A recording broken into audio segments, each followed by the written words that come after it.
बलिया जिला स्थित गढ़वार थाना क्षेत्र के अंतर्गत त्रिकालपुर गांव में हुई भीषण मारपीट। इस विषय पर जख्मी पक्ष का कहना है कि उसने दरवाजे पर दबंगों ने लाठी डंडे के बल पर उसकी जमीन को घेरने और रास्ते को बंद करने लगे।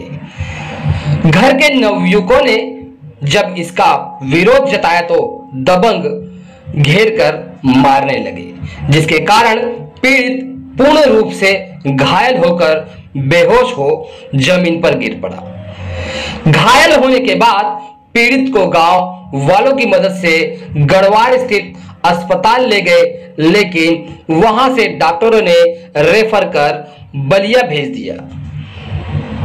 पीड़ित के साथ मारपीट के कारण उसके सिर पर गंभीर चोट आई है।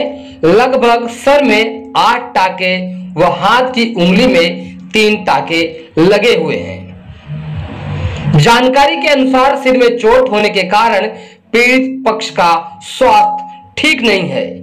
आरोपी पक्ष के लोगों ने लगभग 10 साथियों को साथ लेकर पीड़ित पक्ष से मारपीट करके बिक्की को अधमरा कर दिया। इस पूरे प्रकरण पर खबर चलाए जाने तक किसी प्रकार की कोई कानूनी कार्रवाई नहीं हुई थी और न ही पुलिस व आरोपित पक्ष का किसी भी प्रकार का पक्ष स्पष्ट हो पाया है। जैसे ही इस विषय पर आरोपित पक्ष और पुलिस द्वारा जानकारी साझा की जाएगी, हम पुनः इस विषय को आपके सामने लेकर आएंगे। हाँ, अपना परिचय बताइए। त्रिकालपुर। अपना नाम बताइए। शर्मिला देवी। पति का नाम? शमशेर सिंह। गाँव? त्रिकालपुर। थाना? गढ़वार। अच्छा, ये बताइए, मार हुई है किस वजह से मार हुई है? वो हमारे आगे जमीन है, वो कब्जा कर रहे हैं जबरदस्ती, लौर के जबरदस्ती। और हमारे लड़का रोकने गए तो उसको मार पीट के लंबा चौड़ा कर दिए। क्या हुआ है? कपार फूटा, उसका हाथ टूट गया। कपार में ज्यादा चोट है? हाँ, बहुत गहरा चोट है। 8 टका लगा है उसमें, उंगली में 3 टका लगा है। वो आपके दरवाजे के सामने वाली जमीन कब्जा कर रहे थे? हाँ, हमारे दरवाजा के सामने। वो कह रहे हैं कि हमारी जमीन है, वो बंजर जमीन है, तो उनका हमारे सामने कैसे हुआ? वो बंजर जमीन है? हाँ, बंजर जमीन है। किसी के नाम से नहीं है। इसके लिए वो मारने पीटने लगे? हाँ, मारने पीटने लगे। क्या कह रहे थे? और उसके बाद मारने पीटने लगे, कहा कि नहीं छोड़े, जाओ तो मारेंगे, बहुत मारेंगे। अभी धमका रहे हैं कि अभी मारेंगे तुमको। किसको कह रहे हैं मारने को? अमित को, रोहित को, बिकी को।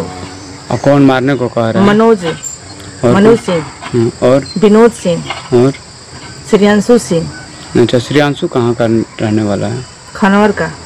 तो खनवर से यहाँ मार करने आया था क्या? हाँ, 10 गुंडे बुलाया था। अच्छा। मार करने के लिए।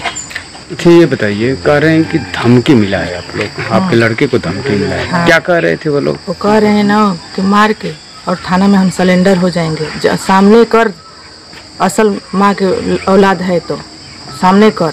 कैसे मारेंगे? गोली से मारेंगे, बंदूक के गोली से मारेंगे। बंदूक रखा है क्या?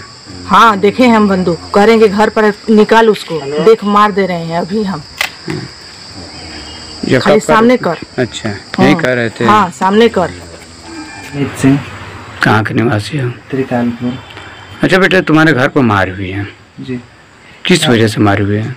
हमारा अवैध जमीन कब्जा कर रहे थे, जिसमें हमारा भाई था अकेले। वो जाकर उसको बोले कि वो मेरे को फ़ोन किया, बोला कि यहाँ पे मतलब झगड़ा हुआ है, इनको बोल रहे हैं कि काम मत करो, तो जबरदस्ती काम को कर रहे थे। वो किसकी जमीन थी? वो सर जमीन अवैध कब्जा किए गए थे। तुम्हारी जमीन थी? तुम्हारे दरवाजे के सामने थी? वो हमारे दरवाजे के सामने थी, तो हम उसको, वो हमारा जमीन है तो उसको हम कब्जा करना चाहते थे, तो इन लोग पूरा जबरदस्ती उनको कब्जा कर रहे हैं। अच्छा, तो क्या हुआ उसके बाद? तो हमारा भाई मना करने गया उसको, तो लाठी डंडे से मेरे भाई का सर फाड़ दिए। उसमें 10 टाके लगे हैं सिर में और हाथ में 2-3 टके लगे हुए हैं, जिसमें हमारे गांव वाले ने उठाकर इसको अस्पताल लेकर गया। तब उसके बाद क्या हुआ? उसके बाद इसको होश नहीं थी, इसको बलिया हॉस्पिटल में, सरकारी हॉस्पिटल में लेकर गए। उसके बाद हम जाकर इसको इलाज कराएं, तब तक ये अपना काम करा रहे थे। तो आपका नाम क्या है? विक्की सिंह, बेटे ये छूट कहाँ से, ये गांव सभा कौन सा है? त्रिकालपुर। त्रिकालपुर। छूट कैसे लगी है? वो मेरा ज़मीन था, उसको कब्जा कर रहे थे। हमने रोकने की कोशिश की तो डंडा लाठी चला के हमको द्वार पर आके बेहोश कर दिए, मार दिए। ऐसे ऐसे तो गांव के लोग उठा के हमको ले गए।